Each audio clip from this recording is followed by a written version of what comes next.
Welcome to NASA Science Live, an opportunity for you to interact with NASA experts and have your questions answered in real time. I'm your host, Tahira Allen. We are so happy to have you here today to dive into the mysterious world of planets in retrograde. If you have questions throughout the show, you can send them in using the hashtag AskNASA on social media, or you can drop your question directly into the comment stream wherever you're watching. Now, some of us may groan when we hear about certain planets being in retrograde. But what on earth actually is retrograde? Well, it is a fascinating phenomenon in our solar system that involves planets and how they appear to be moving in the night sky. We have two very special guests today that are here to answer all of your burning questions. Dr. Henry Throop is a program scientist at NASA headquarters. Welcome, Henry. Hello, glad to be here. Thank you so much. And we have Dr. Marina Broskovic, who is a planetary scientist at NASA's Jet Propulsion Laboratory. Pleasure to be here, Tahira. Now, thank you both so much for joining us to talk about, what it means to have for a planet to be in retrograde. And Henry, if you could just kick us off with that exact question. What does it actually mean for a planet to be in retrograde? So retrograde means backwards. And there's a couple of different places that we use that in the solar system where we talk about things being in retrograde. If you look at the solar system, all the planets and everything, they're pretty much going the same direction. In fact, if you were to zoom out above the solar system, look down upon it, like this animation, and all the planets are orbiting in the same direction. And they're orbiting in the same direction around the sun, and they're also mostly rotating in the same direction. And if there's something which is moving in the opposite direction, you can call it retrograde. Now, there's not very many things that actually orbit backwards. Because if you're orbiting backwards from everything else, it's kind of like driving down the highway and in the wrong direction. If you're going this way and everything else is going this way, you're going to have a collision and it's going to be game over. So there's not too many of those things which are orbiting in the retrograde direction. But there's a couple of planets that are actually spinning backwards. And so rather than spinning in this counterclockwise direction, as seen from above, they're spinning in the opposite direction. And Venus and Uranus are the two of those that are spinning backwards. And so that's what we mean about something spinning in retrograde. And finally, then, there's the most common usage of retrograde. And that's where things actually look like they're moving backward, but they're not. It's kind of an illusion. And what's going on there, it's actually, again, kind of like the highway. If you're driving in the fast lane, and there's this slow truck over you next to you, and you want to overtake it. You pull up to that truck, and you look out your window, and that truck looks like it's moving backwards as you overtake it. And that's kind of what we're doing in the solar system. The Earth is sort of the fast lane because we're close to the sun, and we're overtaking these slower planets like Mars and Jupiter, which are further out, further from the sun, so they're moving slower. And so as we look out our window, essentially, we see Jupiter and Mars and the other planets outward, and they look like they're moving backward in that period where we're approaching them and passing them. And so that's when we say that those planets are moving retrograde.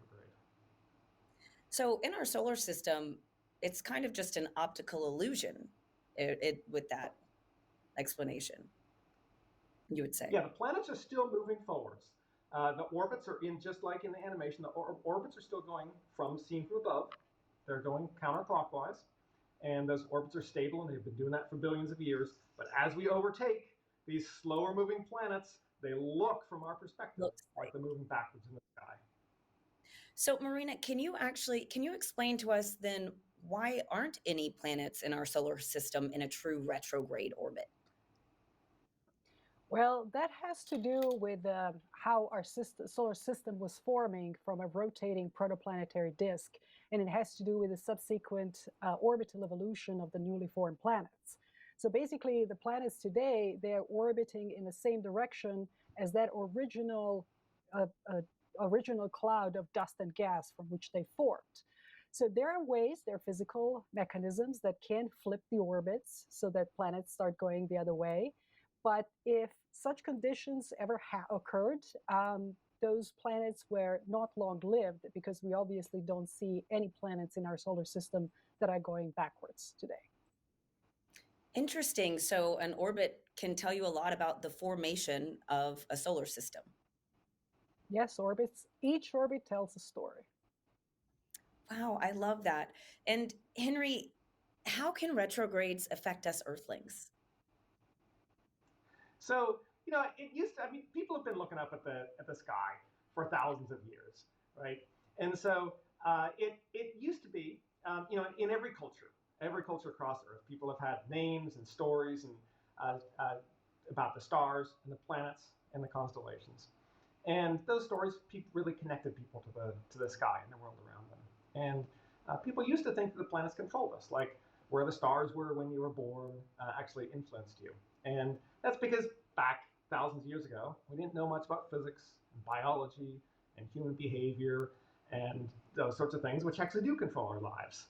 And so now that we understand much better how the solar system moves, the laws of physics and biology and so forth, we're in a new era where we understand this stuff much better.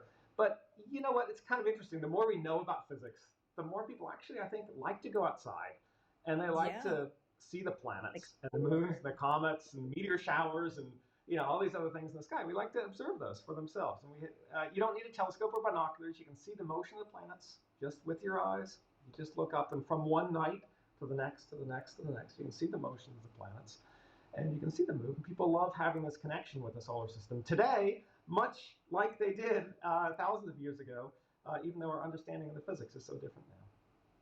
And Marina, can you actually talk to this evolution of humanity's relationship with the planets over time? Well, humankind we've been fascinating, but these bright specks of light moving against stellar background since the beginning of time. And, so even the word planet in Old Greek, it means wanderer. So the wandering star. In the antiquity, we only knew about 5 planets. We did not know about Uranus or Neptune. And we thought about planets in highly abstract terms. They were part of the heavens, with Earth at the center of the universe. And as Henry mentioned, they were even thought to be representation of gods. Now we know that planets are not they're not revolving around Earth, they're revolving around the sun. We even developed a branch of science called celestial mechanics that describes their orbits. And I would say that today we are probably even more fascinated with planets because we can study them from close up. We have these powerful telescopes and space missions. And so that really, these little bright specks of light become worlds to us. And that we become even more curious about them. Thank you both so much for this fantastic introduction to planets and planets being in retrograde. Now, we have lots of questions coming in online right now from our viewers. And if you're just tuning in with us, remember you can submit questions for our experts to answer live on air by using the hashtag AskNASA on social media or by dropping them directly into the comments wherever you're watching. But first, a question for our viewers before we start. What is your favorite planet to be in retrograde? Think about it. Drop your answer into the chat wherever you're watching. Now, let's take a minute and get to some of these Ask NASAs. Our first question is from Kevin Warrens on Instagram, who asks, do all planets in our system, go into retrograde? So, Henry, why don't you take this one? Yeah, so you can answer that in a couple of different ways, but so all the planets, orbit in what we call the prograde, the normal direction, and that isn't going to change even over the course of billions of years from when the planets were formed. But from an observational standpoint, from when we overtake that planet or pass that planet, that happens with all of the other planets, and that's going to happen for the planets which are, both further away than we are, like Mars and Jupiter and Uranus and Neptune. And for planets inward of us, like Mercury and Venus, you're going to see the motions of those planets sometimes move forward and sometimes move backwards in the sky. Now that's kind of like this perspective thing, kind of like passing cars in the highway. You're all moving in the same direction, but based on your perspective, they're going to look like they're moving forwards or backwards. Oh, Yeah, cool. I can add to that. Yeah. Yeah, Marina. I can add to that. For example, so Mercury has this, it's orbiting very close to the sun. It has orbital period around the sun of 88 days. So it kind of overtakes Earth several times a year. So Mercury is actually apparently retrograde in the sky several times a year. But if you look at Jupiter, Jupiter is only, once a year, and it has to do with Earth overtaking its orbit. So it really depends. It can happen for inner planets. Now for Mercury, it happens fairly often. For the outer planets, it happens about once a year, but it lasts much longer. They apparently move in the sky backwards for months, as opposed to Mercury that only spends a couple of weeks moving backwards. This is all. When I say moving backwards, it has to do with respect to stars. So. Okay. Yeah, and on this topic of Jupiter, so we have Ali Doghi on YouTube who asks, is there a mission to learn about Jupiter's moons? Henry, Marina? Jupiter is probably one of the best studied planets that we have in the solar system. It's of huge interest to NASA and to people around the world. We've sent a large number of missions up to Jupiter. We have one up there right now, which is called Juno, and we have another one on its way, which is a collaboration with NASA, or with ESA, the European Space Agency, called JUICE. Juno is focusing mostly on the planet itself, not focusing on the moons, but it's doing some fantastic flybys of some of the moons, including Io, coming up shortly. Io is a moon which has volcanoes on its surface and one of the most dynamic and active places in the solar system. Thank you, And Henry. I also had to. Yeah, please. I would just like to add that I forgot to mention Europa Clipper. The Europa Clipper is NASA mission that is going to be exploring the moon Europa, and I actually have the privilege of looking at the spacecraft right now. They are building it in the clean room just behind my building. So that is one of the privileges working at JPL, that I can take a peek of how they're doing, and this ginormous spacecraft is growing in the building next door, and it's going to be launched next year. Thank you both. And so, Marina, I have actually a great question for you. It's definitely not Faith on Instagram. Oh, sorry, I read that wrong. Fantastic129 on YouTube says that I am 14 years old and have a question and want to know, does the sun spin? And if so, which way? Absolutely. So sun is spinning, and actually really fast, very rapidly. It is spinning in a prograde direction. So because, as I mentioned, it really has to do with the way the whole solar system formed. So from this rotating disk of gas and dust. And so everything spins the same way. Sun spins the same way, and orbits and the planets are revolving around the sun in the same way. And sun is obviously a star, and its layers of sun tend to spin in the they know to have actually different speeds with which they spin. But on top of my head, sun is, I think its period is spinning is something in hours. But maybe Henry can correct me if I'm wrong here. But it is spinning pretty rapidly. I think the solar rotation period is on the order of a month or so. Solar rotation period, the sun, really? Okay. So 24 days is what it is. I remain corrected. And but we can also, because it's so big, the diameter of the sun is so huge. So in kilometers per second that it's moving, it's probably moving faster than anything else in the solar system, just because of its size, coupled with its rotation. I was remembering Jupiter. Jupiter is a very rapid spinner. Yeah, Jupiter is very rapid. Jupiter goes around in about 10 hours. It's super fast, yeah. Yeah, it's order of hours, yes. So our next question is from definitely not Faith on Instagram. Henry, this is a good one for you. Do other planets go through seasons just like Earth? And I'll tack on a second part to that. How do their orbits affect that as well?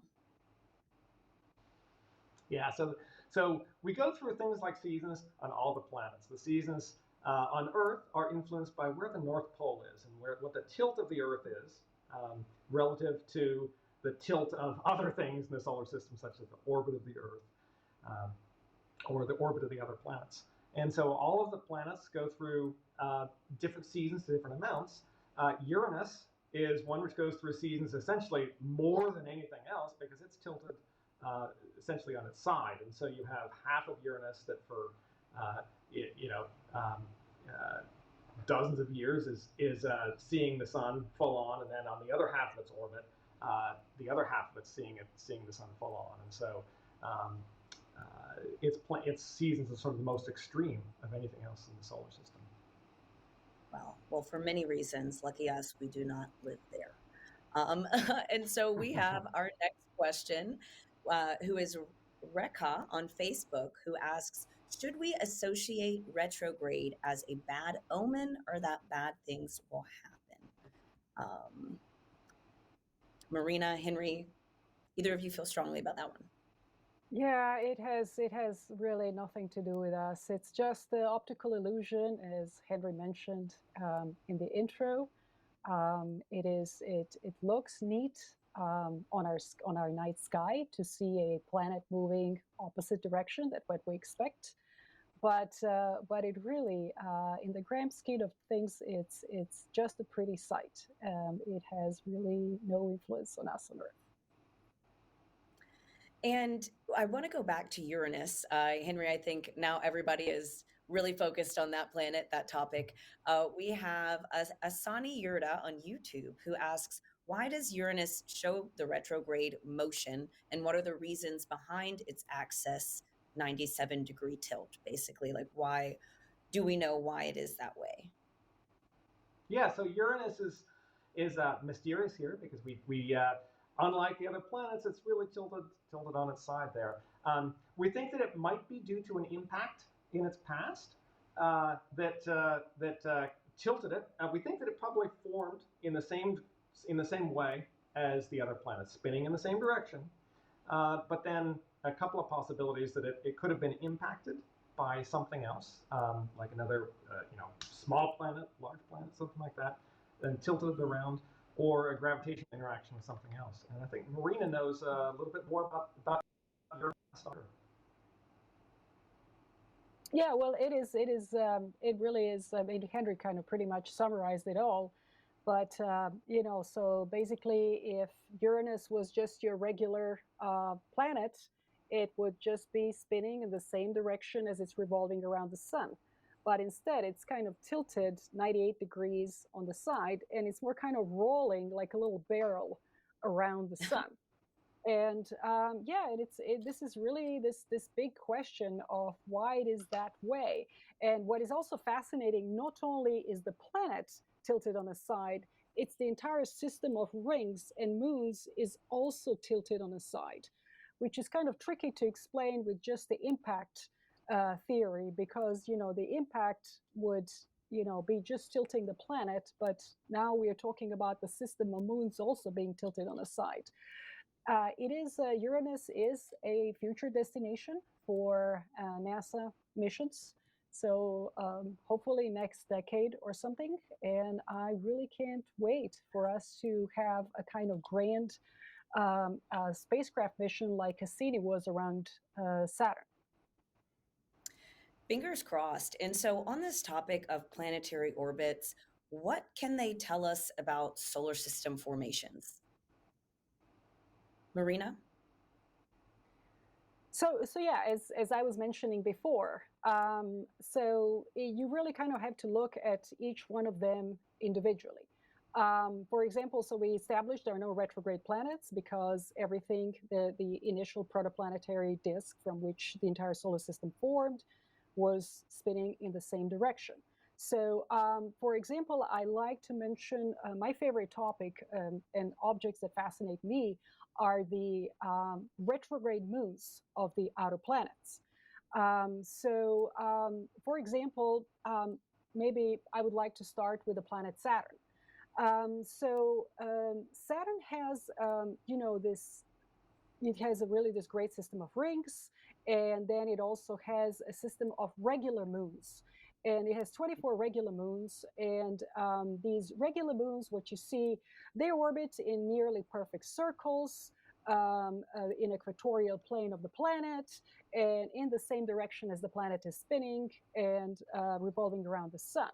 But then when you pull away from the planet, you are entering the realm of so-called irregular satellites. And the reason why they are called irregular is because their orbits are really all over the place. They are orbiting planet at great distances. So the ones that are shown here in yellow, those are still orbiting in a prograde direction. But the larger population, these red ones, they are orbiting in the opposite direction. And I always say, orbits tell a story. Basically, what this tells you is they were not original to the system. They didn't form with the planet itself like the regular moons. They didn't form from the same circumplanetary nebula. These guys were captured by Saturn, and sometimes in the early history of the solar system. And we still don't fully understand the physics behind this capture, and we really don't know their source region. But there are currently, we know 122 of these guys, and there's more to come. And what is really neat is that all outer planets, so Jupiter, Saturn, Uranus, and Neptune, they all have population of these irregular captured satellites. And I have a great follow-up to that. James, PCY on YouTube asks, what is the use of these retrograde observations? So, you mentioned that we observe them, they tell a story. Henry, could you share any specifics about what we're trying to learn from observing these irregular orbits? What we learn by observing is that everything is a clue in kind of doing the forensic analysis of how did the solar system come to be. And so you look at the orbits of the big planets, you look at what they're made of, you look at the orbits of the small stuff, much of which is kind of left around from when the solar system formed. And you put that all together, and piece by piece, it's kind of like looking at the puzzle. Piece by piece, you can assemble the picture of how the solar system formed. And that's kind of what we're going after, is trying to understand the formation and evolution of the solar system, formation and evolution of Earth, and formation and evolution of life on Earth. Where did we come from? It all gets back to those origins. And so on the topic of observations too, we have James White on YouTube who wants to know, how do we know that a planet, say for example Uranus, is rotating on its side? Marina?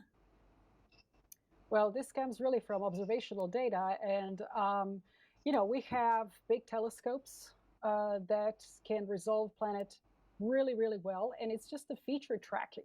So, first of all, we see that entire system is tilted. So we're kind of looking at it like almost bullseye. So instead of looking at the system of rings, kind of you're seeing them parallel to your line of sight, you're seeing Uranus tilted on the side. So you're kind of looking really kind of bullseye system. And we know which way planet is rotating but you're looking where these clouds in the atmosphere are, and so we that's pretty well established. And we actually have Voyager 2 flew by both Uranus and Neptune, and those are our best data on that system, and hopefully we are going to see it again soon. So when you say observational data, is it like these spacecraft are taking videos and you can actually see it spinning on its side? Yes, correct. Okay. Hubble can resolve it really well. James Webb, I saw some fantastic images from James Webb. Close up, just a quick picture of the system.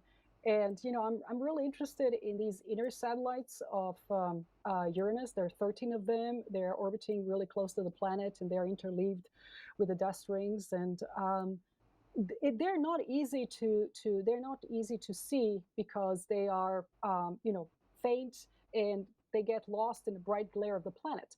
And James Webb, with just even a very short exposure, you can see them clearly, all of them popping out, and it's a really fascinating system. Thank you, Marina. Now our next question is from Mama3 on YouTube, who asks, does NASA have any plans to study Venus? Now, Henry, I know this was a favorite planet of yours. Why don't you take this one? Yeah, so Venus is a planet which has been of interest and it's been studied in the past, and is of huge amount of interest to NASA right now. In fact, we have a mission in the pipeline called Da Vinci, which is a deep atmosphere mission. It's going to which goes down to the surface of Venus through its atmosphere. Let me just tell you briefly about Venus here, because it's all the planets are unique. But Venus has something really different with it when we talk about its spin, because Venus it's roughly the size of Earth. It's roughly made of the same stuff of rocks of the Earth, but it has this super thick atmosphere, like you're kind of peering through in this video here. And this atmosphere is like 90 times thicker than Earth's atmosphere. And so it really controls the system in a way that it doesn't control in a much bigger way than it does on Earth. And so we actually think that what's happening with Venus's rotation is Venus is essentially not rotating, or it's rotating backwards at a very slow rate. It takes more than a year to rotate, more than one of its years to rotate. And we think the reason why is because the atmosphere is actually influencing and kind of dragging down and interacting with the surface to pull Venus around in a different way than it would happen in a planet with a much smaller atmosphere. And so that interaction between the surface and the atmosphere and the dynamics of how the atmosphere works is one of the things which is going to be studied by the Da Vinci mission, and then by a number of other missions in the pipeline down the road. Thank you, Henry. And so I'm going to go back to a question that we already hit on earlier in the show, but for our viewers that are just now tuning in, definitely not Faith on Instagram asks, do other planets go through seasons just like Earth? So Marina, you want to take that one? So everything that has any tilt goes through seasons. For example, Saturn. So Earth is tilted 23 degrees, and that's why we have seasons. So, instead of Earth is not spinning perfectly perpendicular to its orbit plane, it's actually tilted 23 degrees. For example, Saturn. Saturn is tilted 27 degrees. And something very dramatic is going to happen to Saturn rings because exactly of this tilt. In 2025, we are going to be seeing them like edge on. And for a little bit, because they're very, very thin, we are going to actually not see, kind of almost not see them for a little bit. So that is actually one thing that always, fascinated me about Saturn rings. They're incredibly, they're huge. It's like 300,000 kilometers wide. But thickness is less than a kilometer, and actually most of it is only a few hundred meters. So it is actually incredible that you can see it from this huge distance from Earth. You're seeing something that is so delicate, and we get to see different views of the Saturn rings because Saturn is also going through seasons. Wow, and that is really exciting. So while we give our viewers some more time to drop in some questions, I want to focus on this idea of orbits with planets being in retrograde. And earlier, again, we've been touching on these weird, wacky, unconventional orbits, and I do want to ask a fun question. Marina, I know that you're all about the irregulars, the satellites, things like that. Are there any satellites or comets, asteroids, things like that you find most fascinating with maybe, again, an unconventional orbit? Yeah, we know that there are a lot of comets that actually have retrograde orbits. We also have a population of asteroids, relatively small one, that are also in these retrograde orbits. So obviously they are some physical mechanisms. So either it was gravitational interaction with the planets, or some kind of other mechanism that ended up flipping them, and so they are actually revolving the sun the opposite way. And people were actually inspired to even have claims about captured interstellar objects.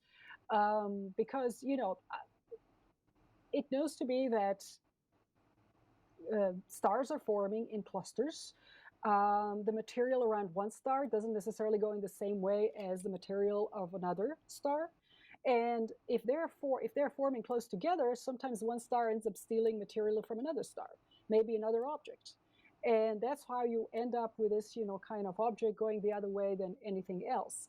Now, these are usually not very long-lived, and actually, the conventional wisdom these days is that really we don't have evidence for any of the asteroids really being interstellar, that there are these other more plausible physical mechanisms to flip their orbits. But who knows, in the Oort cloud from where the comets are coming from, there were these papers that were showing that maybe in the Oort cloud, the material there, so some of the objects there that are in retrograde orbits are truly originating from different star systems, from the same little cluster where our sun was forming. Wow, and I mean, it's pretty crazy to think that this is all still a mystery. Like every observation just puts together one more piece of the puzzle. And I want to take a moment right now and remind our viewers that you can submit a question for our experts to answer live on air by using the hashtag AskNASA or by dropping your question directly into the comment stream wherever you're watching. Now, while we give our viewers a second to drop those questions, I have a question for both of you. What do you find most fascinating in this field? Henry, we'll start with you, and then Marina. One of the things that I think is fascinating here is that the laws of physics can describe so well and so easily the motions of the solar system. And many people watching, I'm sure, have taken like a high school physics class, and you learn very early in that physics class the Newtonian laws of mechanics. You have F equals ma, and the law of gravity, which involves the g and mm over r squared, which is the masses and the distances. And so you have the forces and the gravity, and you balance those things, and that pretty much explains the motions of the bulk of the motions of the solar system. And you can write those equations down on a postage stamp, and that explains the large scale motions of the solar system and the universe. Now, there's a lot of other things that come in that change those to various degrees, but by and large, just the basic physics, which we've had for hundreds of years, does an excellent job of explaining even the largest large-scale motions throughout the solar system. Yeah, if I can add to that, what is fascinating to me is that we actually know orbits so well that we can navigate in deep space. So here at JPL, I'm sitting in I'm part of mission design and navigation section, and it really is I'm sitting among these navigators that are guiding the spacecraft from Earth onwards to different planets. And it is incredible what goes into planning and how precisely everything is executed. So you have to know the orbits of planets extremely well, because you are moving so fast. I mean, we're talking about tens of kilometers a second. There is no room for error. You're going from one moving platform to another, and there is absolutely, you need to know everything. So it's very few people know that we know orbits, for example, of Venus, Mars, Mercury exceptionally well. We know where they are within a kilometer from Earth, with maybe even a few hundred meters. We know extremely where Jupiter is. So Jupiter is this really 5.2 AU, 5 times more distant from the sun than Earth is. And we know where Jupiter is within a few kilometers. We know where Saturn is within a few kilometers. So it is incredible what we have achieved and how we can do this deep space navigation. And so a few minutes ago, we did establish, that there are no planets in our solar system that are moving backwards. And I want to hit on this fact once more. are there asteroids or comets which actually do move backwards or in the opposite direction from everything else? Marina? Yeah, so yeah, we mentioned already that there are comets that do go in retrograde direction from everything else, and we think that they came to be in these orbits because, as I said, there was some kind of gravitational interaction that ended up putting them, kind of flipping them backwards. One thing that also is interesting to mention is that maybe, so in planets in our solar system don't go in retrograde direction, but exoplanets, some exoplanets around other solar systems, they do go in a retrograde direction. And that was kind of one of the kind of fascinating things, is like that, how do they get that way? Because you don't know whether, when the planetary system is forming, how, and everything is spinning one way, how you still end up with a whole planet going the opposite direction. And so people have very interesting theories of how that flipping happens. But yeah, we do have retrograde exoplanets, not in our solar system, but this is, around other stars. And this is a curious thing. And to follow that up, Henry, is there do you know of a retrograde orbiting exoplanet? Yeah, I think one of the well-known ones is it's called WASP 17b. WASP is the name of the telescope that discovered this. It was a wide-angle survey, and this is one of these um, telescopes, which is its job is to look for exoplanets out there by looking at I believe at the drop in the light that's from the star as the planet moves in front of it, and B means it's the second body in there, so that's the planet itself is going around the 17th stars of WASP 17b, and with this particular planet, we can measure the rotation direction of the star itself. We can observe that, so we can tell that the star is moving this way, and the planet is actually moving the other way around it. And as Marina was saying, it's hard to understand how it's going to be put that way, because you can't really, if you have one large cloud of gas, which is how we believe that most stars and planets form, you have a big cloud of gas. It's kind of like the tea leaves in in your coffee cup or your teacup, that they're all spinning the same direction, And so we would think that with us forming a planet, it's going to form the same direction. Somehow, something's happened to this one, and it's going in the other direction from the star itself. And so this is a system which has been studied with Hubble.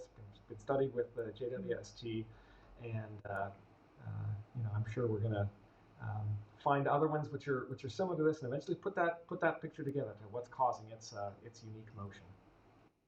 Do either of you know, is that the only planet in that system that is orbiting backwards, or is the whole system going against its star's spin? Yeah, I don't know how many planets. Yeah, I'm not, but for that particular system, yeah, I'm not completely sure. I can only tell you that kind of what are some theories of how this, came to be.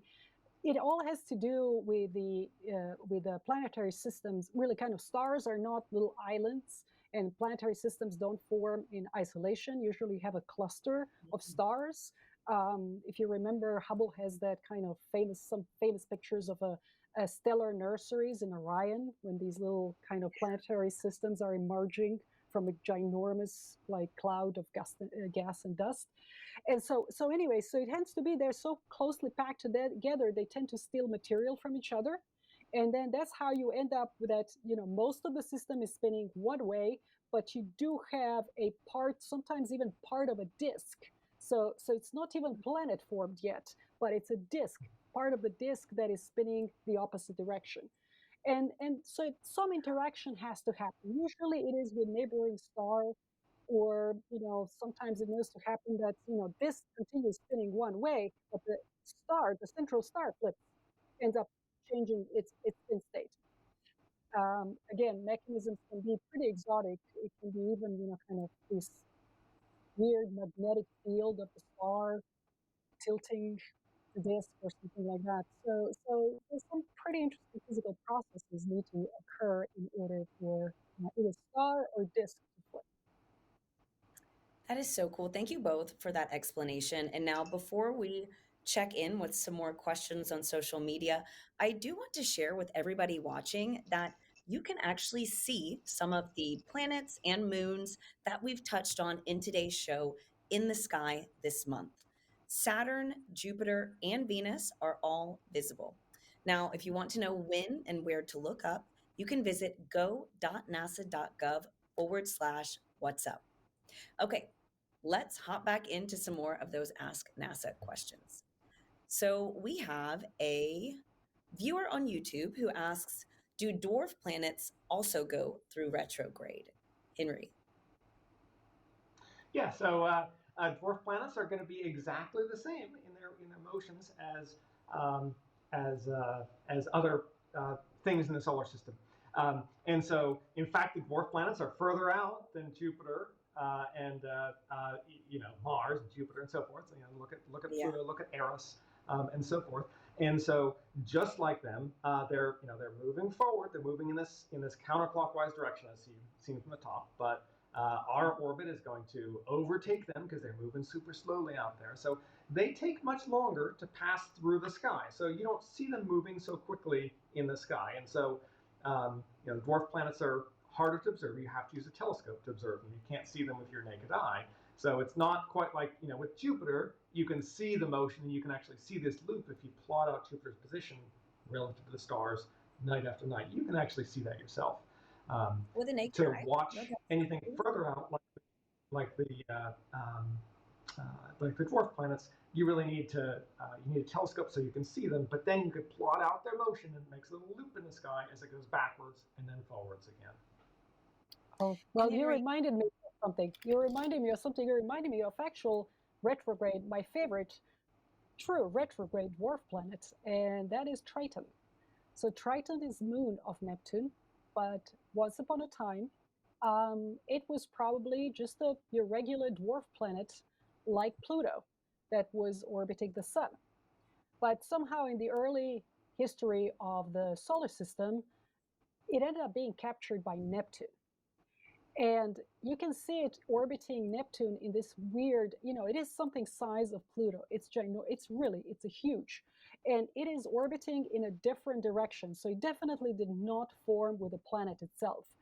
And one thing that we think is that that this capture of Triton ended up really wrecking the inner moons, the original population of moons that Neptune had. So so you see here that Neptune has 7 inner moons. We don't think this is the original population.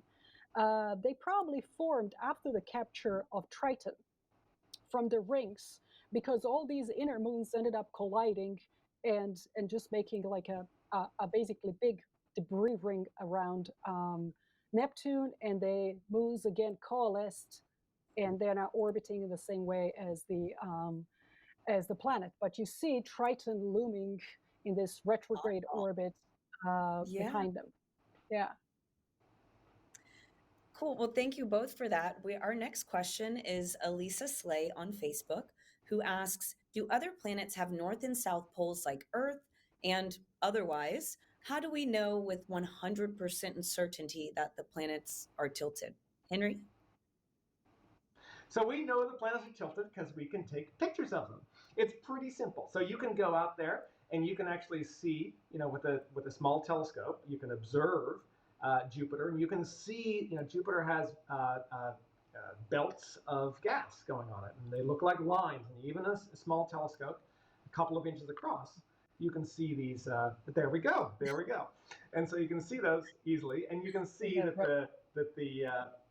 you can see the motion of them, and you can see the orientation of them, and you can definitely distinguish whether they're this way or whether they're this way, and you can see where the planet is tilted. Now it's maybe easiest with Jupiter because it appears really big and really bright, but you can see it with you can see that in the other planets as well. Certainly, you can see that on Saturn pretty easily because the alignment of the plane of the rotation of Saturn is where the rings are. And so you look at the where the rings are pointed, and that's where how the planet is rotating. And so, you know, the rings are like here, and then the North Pole kind of goes out like that. The North Pole, or the South Pole, on any planet is going to point at a place in the sky, but that's not going to be the North Star. It's not going to be our North Star. It's going to be that planet's North Star, which is going to be different than Polaris, which is the Earth's North Star. And so if you go to one of those planets, the planet is rotating. It's got a North Pole. It's got a star probably somewhere around where that North polar rotation axis is. But it's going to be a different star than what we recognize here on Earth. Wow. And so my next question for both of you, well, it's for both of you. And Delinda on Facebook wants to know what both got you interested in the sky and the solar system. Marina, why don't you kick us off? Well, you know, I was kind of amateur astronomer since early age. Well, you know, I was fascinated by the night sky, and I taught myself constellation very early on, and I had a little telescope, and I joined other amateur astronomers. I started observing meteors, and, you know, I studied physics, and so little by little, but it really was something that started in childhood and just propagated forwards. So I'm also, I have to admit, I am a sci-fi nut, so I do read a lot of sci-fi, and that probably also inspired me to work for NASA. So, Henry, what about you? So, unlike Marina, I was not into astronomy when I was a kid. I was into dinosaurs, and I thought I would be a paleontologist. So then I went to college, and I didn't study anything about astronomy. But I spent a summer doing some astronomy research at an observatory, and I thought, like, wow, this is so cool. And at the time, there was a group of people who were looking at building a spacecraft to go out to Pluto, and I'm like, man, that is so awesome. So I kind of got attracted by that area and got attracted by studying about astronomy. Then I ended up going to graduate school and getting a PhD in astronomy because of this experience. And the more I get to do this, the more I appreciate that we are so lucky that we get to explore the solar system around us and figure out what makes it work. Yeah, and it's only getting better. I mean, it's like every month, every day, every year, we learn something else. And so I love to see too that, you know, there are many different pathways into careers like this and to being at NASA. So thank you both for sharing that. Now we have our next question that is from Z Art Gallery on Facebook, who asks, why do the planets rotate in different directions? Marina, do you want to take this one? So we already established, so most of the planets are rotating in exactly the same way as they are revolving around the sun. This just has to do with the initial conditions of how the solar system formed.